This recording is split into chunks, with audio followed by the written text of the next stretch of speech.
Amados hermanos, feliz día del Señor.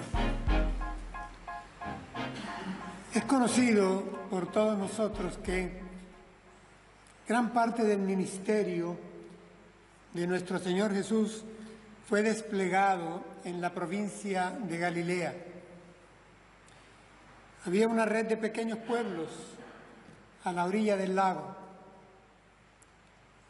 y alrededor de ese lago se desempeñó una buena parte del trabajo del Nazareno. Un título, por cierto, despectivo que se le endosó a nuestro Señor Jesucristo, porque Nazaret no era un pueblo que tuviera fama de haber dado maestros, rabinos, profetas, hombres de Dios en la historia del pueblo. De hecho, al Señor también se le llamaba el Galileo. Y es que su tarea ministerial de enseñar, de predicar y de sanar, de hacer el bien, la desplegó en las sinagogas, en las casas, en los espacios abiertos y no muy frecuentemente, pero también con multitudes. La escena del pasaje que nos ocupará hoy es la de el Señor Jesús enseñando a una multitud a la orilla del lago, de ese lago que los romanos llamaban Tiberíades. Era el lago de Galilea, unos 20 kilómetros en su diámetro máximo, pero un lago que tenía buena pesca. Y cuando enseñaba a las multitudes, la Escritura nos dice, nos afirma que enseñaba con autoridad. Y era una especial autoridad que el pueblo notaba, que los oyentes advertían, porque era la autoridad del Hijo de Dios el que hablaba. Hablaba palabra de Dios, es la que salía de su boca, en enseñanza, en predicación y para la sanación de los enfermos. Así que en esta tarea y en este escenario junto al lago, vamos a leer en la narración de Lucas capítulo 5, versículos del 4 al 8. Dice que cuando Jesús terminó de hablar, dijo a Simón: «Boga mar adentro y echa vuestras redes para pescar». Respondiendo Simón, le dijo: «Maestro, toda la noche hemos estado trabajando y nada hemos pescado. Mas en tu palabra echaré la red». Y habiéndolo hecho, encerraron gran cantidad de peces y su red se rompía. Entonces hicieron señas a los compañeros que estaban en la otra barca para que viniesen a ayudarles, y vinieron y llenaron ambas barcas de tal manera que se hundían. Viendo esto, Simón Pedro cayó de rodillas ante Jesús, diciendo: «Apártate de mí, Señor, porque soy hombre pecador». Hermanos, el texto lucano nos advierte algunas líneas antes de que la fama de Jesús, el nombre de Jesús, se estaba esparciendo por la provincia de Galilea y estaba calando en las multitudes, porque iba acompañada la palabra con la autoridad que las señales daban. Su trabajo ministerial, como les he dicho, estuvo muy relacionado con hombres de la pesca, del oficio del lago. Y me llamó la atención, preparando esta predicación, que en el año 1986, en la playa de Magdala, se encontró una barca hundida, formando parte del lodo del lago. Vinieron arqueólogos de Inglaterra con trabajo extremadamente laborioso, encontraron algo que prácticamente entra en el rango de los milagros. Una barca de unos 8 metros de longitud, hecha de madera y clavos, estaba prácticamente íntegra. Fue tratada con cuidado y fue tasada con carbono 14 y corresponde al siglo I de la era cristiana. 2 milenios conservada. Sin que esto sea certeza, la llamaron, y así está, en un museo de Ginoscar, a orillas del lago, hoy atracción turística por excelencia, la llamada Barca de Pedro. En realidad es una barca de pescadores del primer siglo. Algunos incluso le llaman, al tomarle sus fotografías, la barca de Jesús. No podemos asegurarlo. Lo que sí es cierto es que una barca similar a esa y del mismo tiempo al que corresponde esa fue la que nos ocupa hoy, 2000 años después,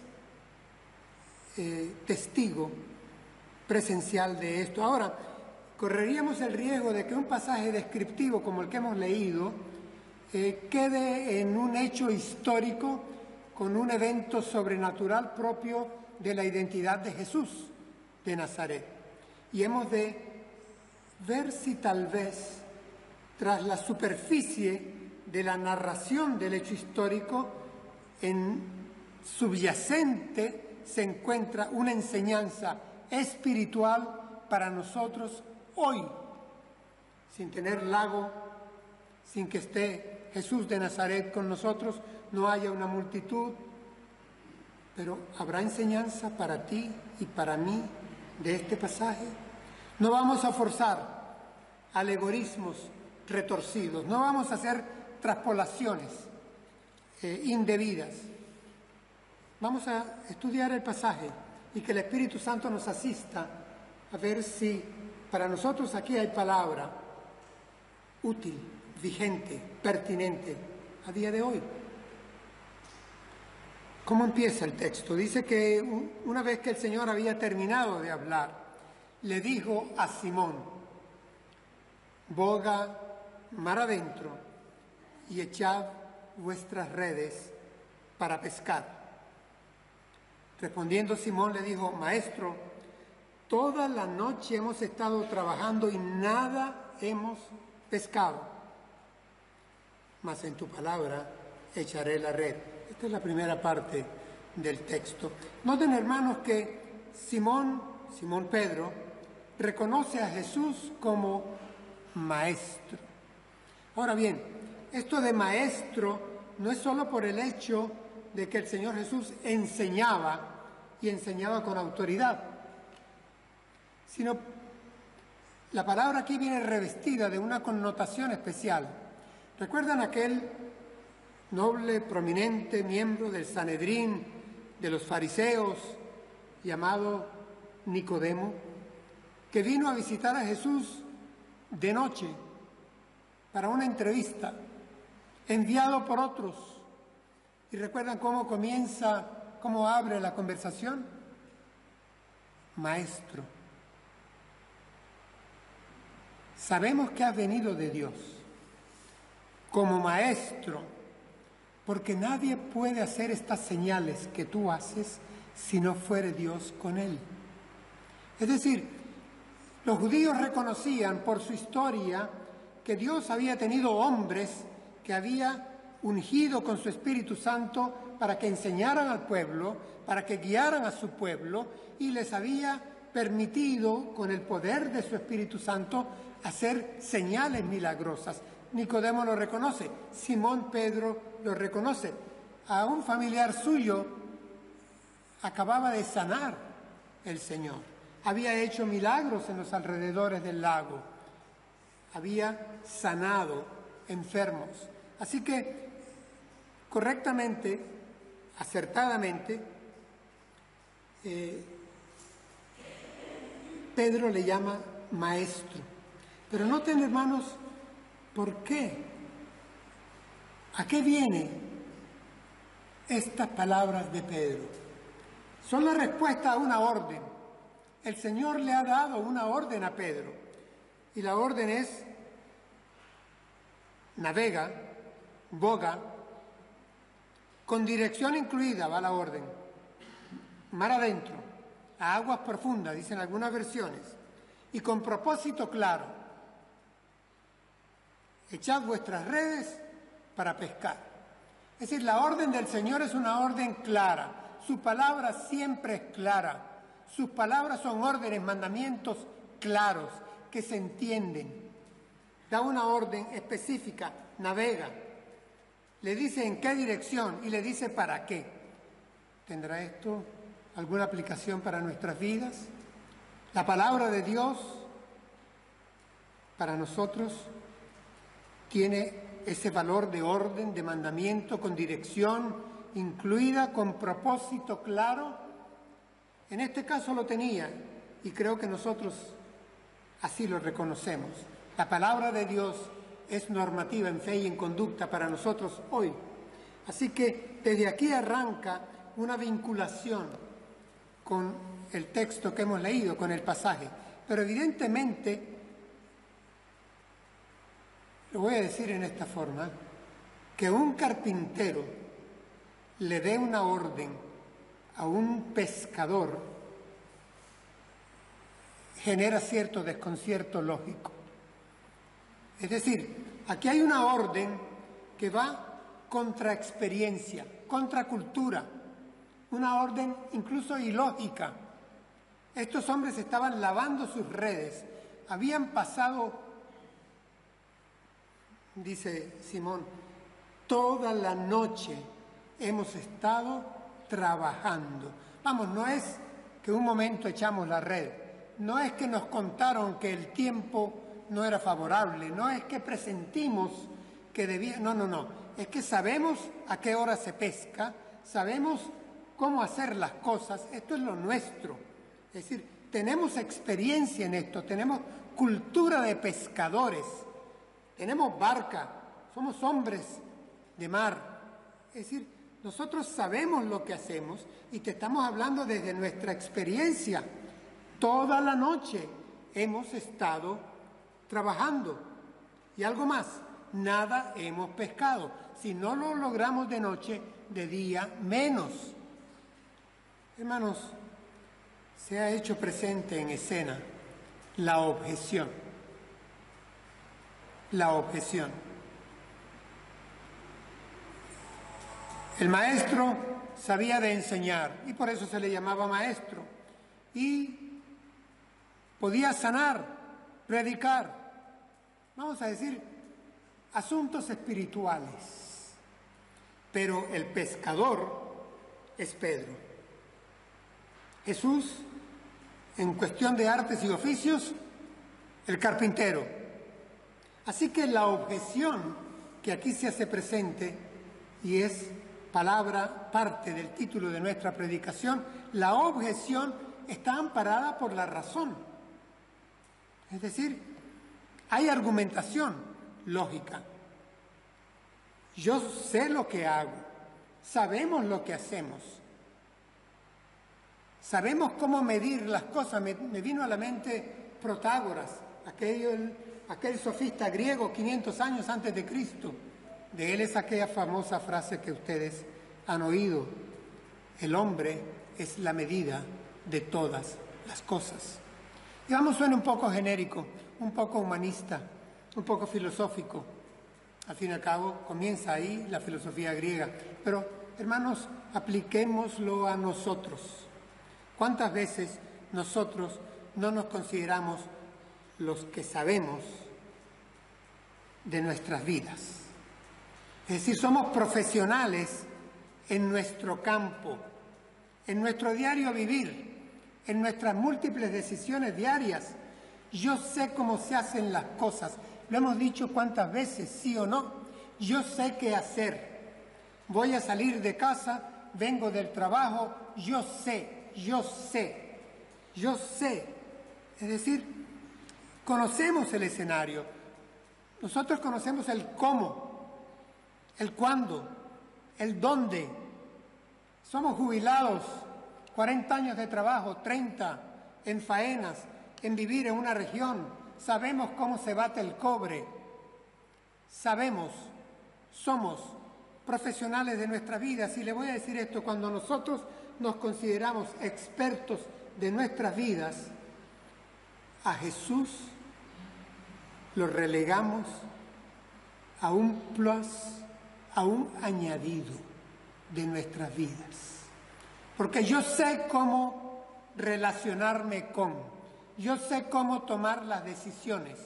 Yo tengo mis asesores, yo tengo mis consejeros, yo he leído esto, yo he pasado por tal curso, yo sé hacer esto, nosotros aquí lo hacemos así, esta es nuestra cultura, es nuestra manera de ser. ¿Y qué del Señor?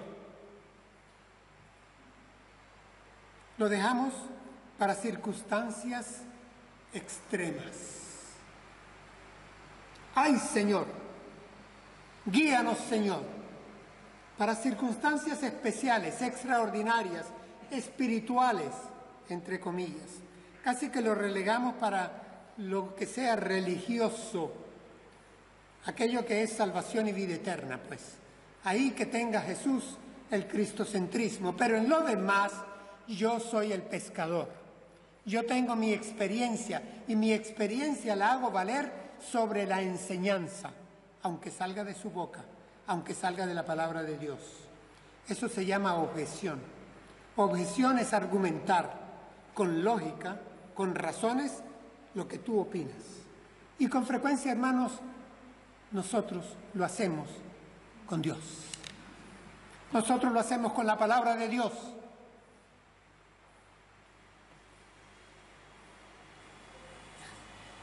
A Jesús le prestamos la barca para que predique, pero nosotros somos los que sabemos del cuándo, dónde y el cómo pescar. Es decir, a Jesús le ponemos límites, objeción, le ponemos límites, lo limitamos a ciertas áreas.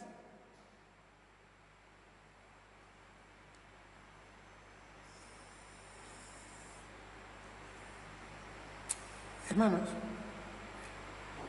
yo me atrevería a decir, aquí lo tengo escrito, que la mayor parte de nuestra actividad relacional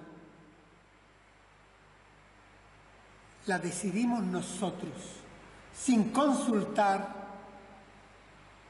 en oración, en devoción, en meditación sobre la palabra, lo que Dios quiere de nosotros. Me atrevo a afirmar eso. La objeción se hace presente muchas veces en nuestra vida, porque nos consideramos los profesionales de nuestra vida. Toda la noche hemos estado trabajando y nada hemos pescado. Ahora viene la frase feliz, la frase sobre la cual hay muchos sermones. Hay un debate interno y muy rápido en Pedro, hay un análisis, un debate interior en donde se va a suspender por un instante la razón, se va a suspender la experiencia, se va a suspender los subjetivos. Noten que dice más o pero, en tu palabra, en tu rema, en tu palabra de orden, echaré la red. Hermanos, en tu palabra, en el nombre de tu palabra, siendo obediente a tu palabra, actuaré. Quiero destacar que aquí es la palabra de Dios la que norma y la que yo obedezco a pesar de mi experiencia, a pesar de yo ser un profesional en mi vida, en tu palabra, en la palabra de Dios, en toda palabra que sale de la boca de Dios, en toda la palabra revelada, escrita, que la tenemos, la cantamos. Eres infalible voz del Espíritu de Dios. Eres faro que a mi pie va guiando por la fe. En tu palabra, quiero destacar, en tu palabra, Señor, Maestro, en tu palabra actuaré. ¿Por qué quiero destacar tanto esto, hermanos? Porque desde mediados del siglo pasado, en el mundo evangélico se empezó a rodar aquella moda del yo declaro, yo decreto, y Dios me obedece. Es decir, aquello que yo conciba en mi mente, con mente positiva, aquello que yo declare y afirme, yo lo pronuncio y el Señor me la firma. Es decir, tengo su apoyo, tengo su nombre, tengo su respaldo, pero lo declaro yo y Él me obedece. Tiempos de predicadores grandes en Estados Unidos, Oral Roberts, Joel Austin, tal vez por acá haya sonado más Benny Hinn, en otras tierras Cash Luna. Vamos, estos eran los del yo declaro. Vamos, declara que esto es lo que tú vas a tener, es lo que tú deseas en realidad, pero decláralo y entonces di yo quiero, yo lo confirmo, yo lo decreto y sucederá, como si tuviéramos una capacidad de crear realidades de acuerdo a nuestra voluntad. Esta es una especie de ábrete sésamo evangélico y todavía existe y se mantiene. Hermanos, yo les voy a citar palabra de Dios, no mía. El profeta Jeremías recibe palabra de Dios y esta palabra en el capítulo 23 dice así, presten atención. Yo sé bien, dice el Señor, que esos profetas mienten cuando profetizan en mi nombre y aseguran que han tenido un sueño. ¿Hasta cuándo albergarán esos profetas tales mentiras en su corazón? Lo que anuncian solo existe en su mente. Si algún profeta tiene un sueño, que cuente su sueño. Pero si yo envío mi palabra a alguno de ellos, tiene que anunciar mi palabra verdadera. Una cosa es la paja y otra cosa es el trigo. Palabra de Jehová. He leído palabra de Dios. Hermanos, una cosa es la paja del yo declaro, del yo decreto, de lo que tengo en mi mente, de lo que yo deseo, de mi capricho, de lo que yo quiero lograr y quiero que Dios me lo firme, me lo endose.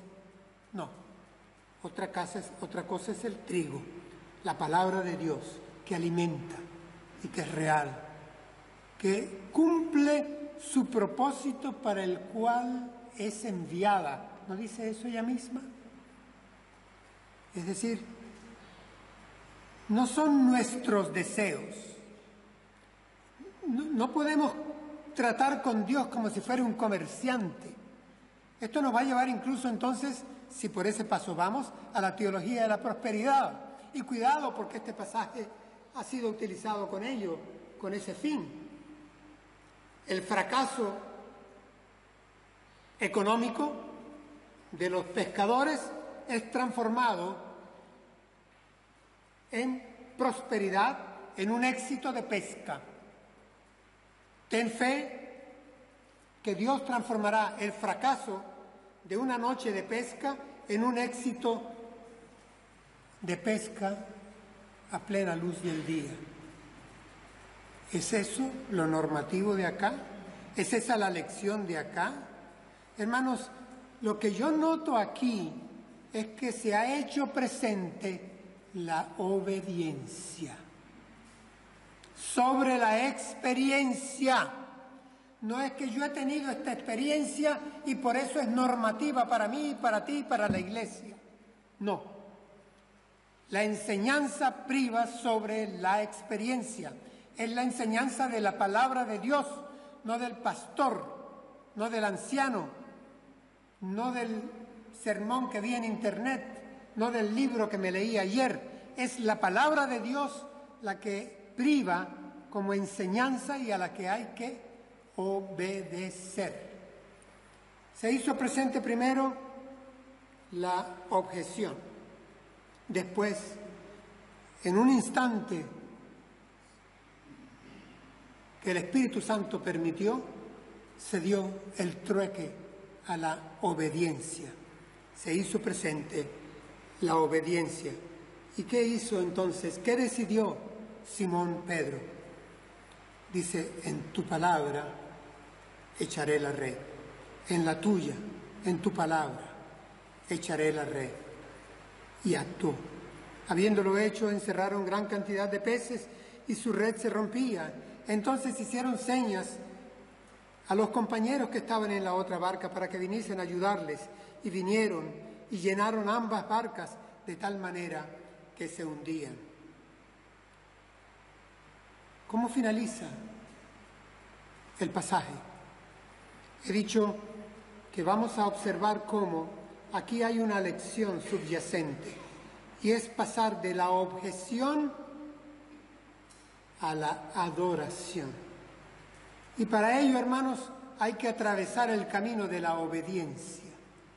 Ahora, ¿qué encontramos en el texto lucano? Dice, viendo esto, Simón Pedro cayó de rodillas ante Jesús, diciendo, apártate de mí, Señor, porque soy hombre pecador. Viendo esto, vamos, Simón y los que con él estaban habían visto señales de poder, habían oído enseñanza con autoridad, habían escuchado predicaciones llenas del poder del Hijo de Dios encarnado en Jesús de Nazaret. Pero es que ahora le llegó muy de cerca. Era en su propio territorio, donde él era el veterano, donde se da la eficacia de la autoridad, de la palabra, de la orden, del mandamiento que está en la palabra de Dios. Y se da entonces en esa barca que sirvió de púlpito, ahora se da un escenario de reevaluación. Antes era Jesús, el maestro, el carpintero, y Simón era el pescador. Ahora, el maestro, Simón lo llama Señor, y él asimismo se llama pecador. Hay un cambio grande en la relación y en la autoevaluación. Pedro pasa de ser el pescador a el pecador. Y el Señor Jesús, el Maestro, como el Señor. Hermanos, cuando esta relación se da de esta manera, de hombre a Dios, surge la adoración, se hace presente la adoración. Esa es la correcta relación del Hijo de Dios con el Padre Celestial. Esa es la correcta relación, y noten bien que en esa relación el pescador, que todo lo sabe, que tiene una empresa en donde caben 10, 12 hombres, se reconoce como el pecador, el amartiólogo, dice el griego. Es decir, hermanos, cae de rodillas. No hay otra forma de adorar a Dios que de rodillas. Y al Señor Jesús se le adora de rodillas. Le puedes objetar de pie, pero la obediencia te habrá de llevar a adorarlo de rodillas, porque Él es el Señor. Se ha hecho entonces presente la adoración. ¿Cómo empezó todo? Empezó por una orden, pero quise resaltar la objeción que en nosotros frecuentemente se da. Objeción en términos de rebeldía, porque nos reconocemos experimentados en manejar nuestra vida, nuestro entorno, nuestro negocio. Luego, hay un momento de reflexión en donde Simón Pedro decide obedecer contra lógica, contra cultura, y prefiere la enseñanza a la experiencia, y se da en obediencia, y en obediencia actúa. Y finalmente, esto le lleva a la adoración. Una adoración sin obediencia no llega al Padre. La adoración de rodillas, poniendo condiciones, no es más que una discusión de rodillas. Yo no puedo, al adorar o al orar o al alabar, poner objeciones, condiciones. La obediencia a veces es contralógica, impopular. Pero hay que hacerla. En tu palabra echaré la red. Yo les invito, hermanos, como pastor, a que pasemos todos los días, porque todos los días tenemos momentos como este. Pasemos de la objeción a la adoración a través de la obediencia. Encomienda al Señor tu camino.